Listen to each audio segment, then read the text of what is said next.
സ്റ്റീവിന് ഒരു character development ഉണ്ടായിട്ടില്ല.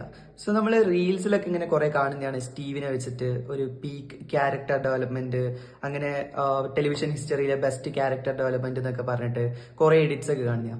So ഇതിലൊക്കെ കാണിക്കുന്ന ആ ഒരു ടൈപ്പ് ക്യാരക്ടർ ഡെവലപ്മെന്റ് സ്റ്റീവിന് ഉണ്ടായിട്ടില്ല ആക്ച്വലി. സോ ഇതിനു വേണ്ടി നമുക്ക് സീസൺ 1 കാര്യങ്ങൾ എടുത്ത് നോക്കാം.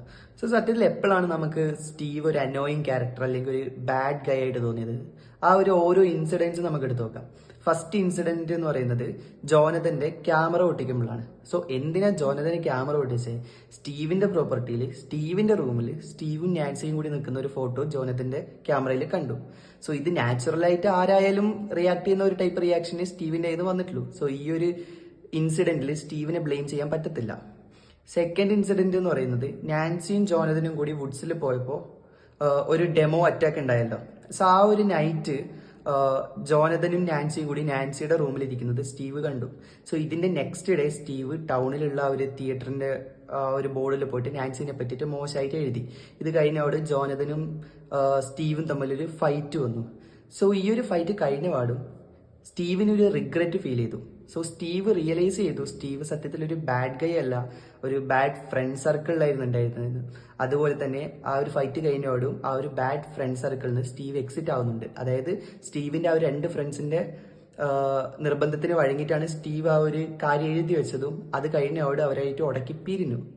സോ ഇത് കഴിഞ്ഞിട്ട് ആ ഒരു തിയേറ്ററിന് മുന്നിൽ പോയിട്ട് അത് മായ്ച്ചു കളയുന്ന ആളെടുത്ത് ഹെൽപ്പും ചോദിച്ചു. സോ ഈ ഒരു കാര്യത്തിൽ സ്റ്റീവിന് സത്യത്തിൽ ഒരു റിഗ്രറ്റ് അവസാനം ഫീൽ ചെയ്തു. ഇത് കഴിഞ്ഞ് സീസണിന്റെ എൻഡിലോട്ട് വരുമ്പോൾ സ്റ്റീവ് ജോനതന്റെ വീട്ടിൽ പോകുന്നുണ്ട്. നാൻസി അവിടെ ഉണ്ട് എന്ന് അറിഞ്ഞിട്ടൊന്നുമല്ല പോയത്, പക്ഷേ സ്റ്റീവ് ജോനതനെ കണ്ട് നേരിട്ട് ഒരു സോറി പറയാനാണ് പോയത്. ആ ഒരു ടൈമിലാണ് ഫസ്റ്റ് ഡെമോ അറ്റാക്ക് വരുന്നത് ആ ഒരു വീട്ടിൽ വെച്ചിട്ട്.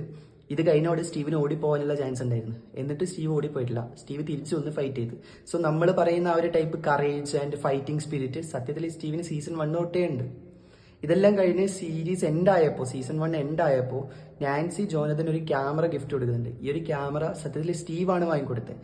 സോ ഇത് മൊത്തത്തിൽ നമ്മളൊന്ന് ഒരുമിച്ച് വെച്ച് വായിച്ചാൽ സ്റ്റീവ് ഒരിക്കലും ഒരു ബാഡ് ഗൈ അല്ലായിരുന്നു, ഒരു ബാഡ് ക്യാരക്ടർ അല്ലായിരുന്നു. സ്റ്റീവ് തുടക്കം തൊട്ടേ ഒരു ഗുഡ് ക്യാരക്ടർ ആയിരുന്നു. സോ നിങ്ങൾ ഈ എഡിറ്റിലൊക്കെ പറയുന്ന പോലെ, എഡിറ്റിലൊക്കെ കാണുന്ന പോലെ ഒരു ക്യാരക്ടർ ഡെവലപ്മെന്റ് സ്റ്റീവിന് ഉണ്ടായിട്ടില്ല. കാരണം അങ്ങനെ ഒരു ക്യാരക്ടർ ഡെവലപ്മെന്റ് ഉണ്ടാവണമെങ്കിൽ സ്റ്റീവ് തുടക്കത്തിൽ ഒരു ബാഡ് ഗൈ ആവണമായിരുന്നു. സത്യത്തിൽ സ്റ്റീവ് ജസ്റ്റ് ഒരു മൈന്യൂട്ട് അനോയിങ് ആയിട്ട് തോന്നാം, പക്ഷെ ഒരു ബാഡ് ഗൈ അല്ലായിരുന്നു. സോ ഈ ഒരു കാര്യത്തിൽ നിങ്ങൾക്ക് എന്താ തോന്നുന്നത്? താഴെ കമന്റ് ചെയ്യുക. അതേപോലെ കൂടുതൽ വീഡിയോസിനായിട്ട് ഫോളോ ചെയ്യുക.